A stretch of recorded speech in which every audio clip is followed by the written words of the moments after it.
ਅਗਲੀ ਜਿਹੜੀ ਹਰਜੋਤ ਸਿੰਘ ਦੀ ਗੱਲ ਕਰਦੇ ਚਾਹੀਏ 6 ਜਨਵਰੀ ਵਾਲੀ ਸਿਲੈਕਟ ਕਮੇਟੀ ਕਹਿੰਦੇ ਆ ਵੀ ਉਹ ਇੱਕ ਵੋਟ ਕਰਨ ਜਾ ਰਹੀ ਹੈ, ਜਿਸ ਦੇ ਵਿੱਚ ਇਹ ਮੰਨਿਆ ਜਾ ਰਿਹਾ ਵੀ ਉਹ ਜਸਟਿਸ ਡਿਪਾਰਟਮੈਂਟ ਨੂੰ ਆਖੇਗੀ ਵੀ 3 ਵੱਖ-ਵੱਖ ਕ੍ਰਿਮੀਨਲ ਚਾਰजेस ਆ ਉਸ ਨੂੰ ਪਰਸਿਊ ਕਰੇ, ਉਸ ਨੂੰ ਅੱਗੇ ਵਧਾਉਣ ਸਾਬਕਾ ਰਾਸ਼ਟਰਪਤੀ ਟਰੰਪ ਹੁਣਾਂ ਦੇ ਖਿਲਾਫ ਇਨਕਲੂਡਿੰਗ ਇਨਸਰੈਕਸ਼ਨ ਜਿਹੜਾ ਆ ਉਸ ਦਾ ਵੀ। ਸੋ ਇੱਕ ਕਹਿੰਦੇ ਵੀ ਜਿਹੜੀ ਸਬ ਕਮੇਟੀ ਆ ਉਹ ਚਾਰजेस ਪ੍ਰਪੋਜ਼ ਕਰ ਰਹੀ ਆ ਇਨਸਰੈਕਸ਼ਨ ਦਾ।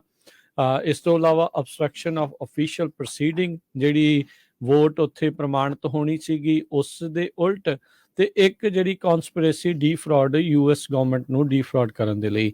ਇਹ ਅਨਕਲੀਅਰ ਹੋਊਗਾ ਵੀ ਸਿਲੈਕਟ ਕਮੇਟੀ ਦੀ ਜਿਹੜੀ ਫਾਈਨਲ ਰਿਪੋਰਟ ਆ ਉਸ ਦੇ ਵਿੱਚ ਕੀ ਇਸ ਤੋਂ ਇਲਾਵਾ ਵੀ ਹੋਰ ਐਡੀਸ਼ਨਲ ਚਾਰजेस ਇਹਨਾਂ ਤਿੰਨਾਂ ਤੋਂ ਇਲਾਵਾ ਹੋਰ ਸੋਚੇ ਜਾਣਗੇ ਜਾਂ ਨਹੀਂ। ਸੋ ਇਹ ਹੁਣ ਦੇਖੋ ਕੀ ਹੁੰਦਾ ਆ।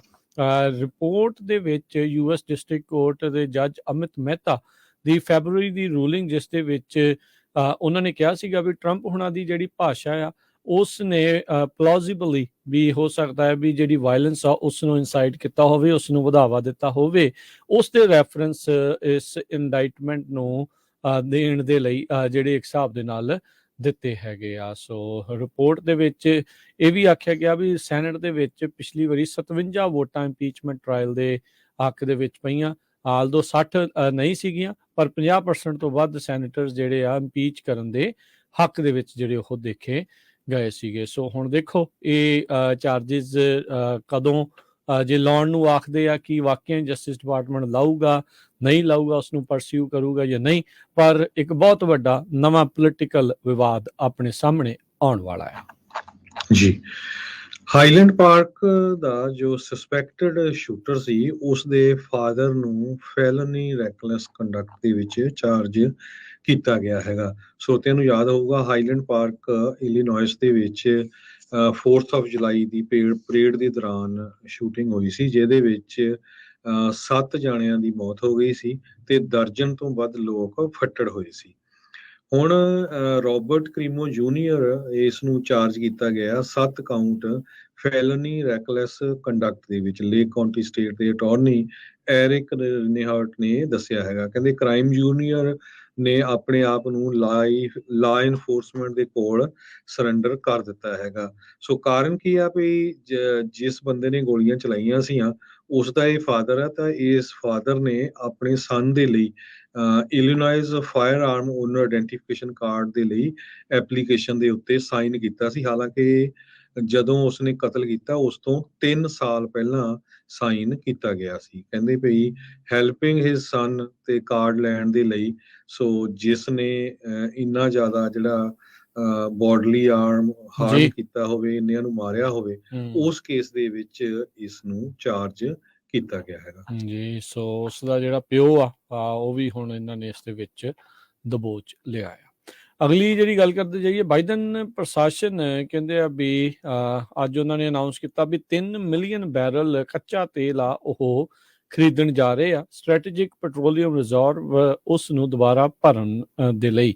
200 million barrel strategic petroleum reserve ਦੇ ਵਿੱਚੋਂ ਹੁਣ ਤੱਕ ਵੇਚਿਆ ਗਿਆ ਸੀਗਾ ਪਿਛਲੇ 1 ਸਾਲ ਦੇ ਵਿੱਚ ਤੇਲ ਦੀਆਂ ਕੀਮਤਾਂ ਦੇ ਉੱਤੇ ਕਾਬੂ ਪਾਉਣ ਦੇ ਲਈ। ਹੁਣ ਜਦ ਤੇਲ ਦੀਆਂ ਕੀਮਤਾਂ ਥੋੜ੍ਹੀਆਂ ਜਿਹੀਆਂ ਥੱਲੇ ਨੂੰ ਆਈਆਂ ਆ ਤੇ ਬਾਈਡਨ ਪ੍ਰਸ਼ਾਸਨ ਨੇ ਮੁੜ ਸਟ੍ਰੈਟੇਜਿਕ ਪੈਟਰੋਲੀਅਮ ਰਿਜ਼ਰਵ ਨੂੰ ਭਰਨ ਦੇ ਲਈ ਸਿਗਨਲ ਜਿਹੜਾ ਉਹ ਦੇ ਦਿੱਤਾ ਹੈਗਾ ਆ। ਸੋ ਜਿਹੜਾ ਸਟ੍ਰੈਟੇਜਿਕ ਪੈਟਰੋਲੀਅਮ ਰਿਜ਼ਰਵ ਆ ਇਹ ਇਸੇ ਲਈ ਬਣਾ ਕੇ ਕਹਿੰਦੇ ਰੱਖਿਆ ਜਾਂਦਾ ਜਦੋਂ ਵੀ ਲੋੜ ਪਵੇ ਮੁਲਕ ਨੂੰ, ਜਾਂ ਬਾਹਰੋਂ ਆਉਣਾ ਬੰਦ ਹੋ ਜੇ, ਜਾਂ ਉਹ ਇਹ ਬੇਸਿਕਲੀ ਇੱਕ ਕਈ ਦਿਨਾਂ ਦੇ ਲਈ ਉਹ ਬਣਾ ਕੇ ਰੱਖਦੇ ਆ ਵੀ 2 ਹਫ਼ਤੇ ਮਹੀਨਾ ਖੰਡ ਜਿਹੜਾ ਤੇਲ ਆ ਉਹ ਮੁੱਕੇ ਨਾ।